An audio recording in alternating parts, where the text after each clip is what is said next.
Implicit biases are thinking shortcuts we're unaware of. Your brain makes fast, snap judgments without you realizing it, some of which you don't really agree with.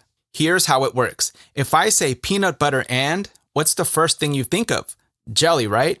Your brain has made that connection so many times from many experiences, so it's automatic. See a stop sign, your brain quickly thinks red and stop. Teacher may be classroom or homework. Our brain makes fast connections all the time.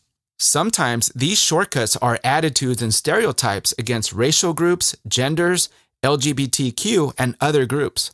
We all have implicit biases, no matter how open-minded we think we are. Now that doesn't make us racist. It's just our brain processing information super fast.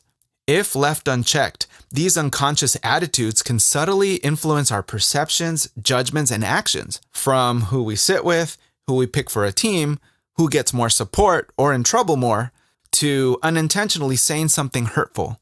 On a larger scale, they can influence things like hiring, healthcare, and justice. And guess when these biases really pop up?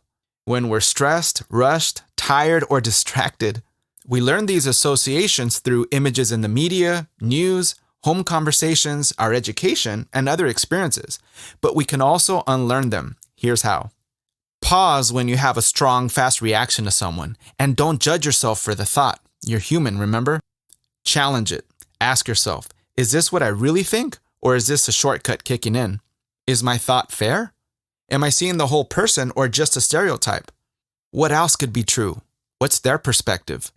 Take action. See the person, not the group. Actively interact with and learn about people different from you.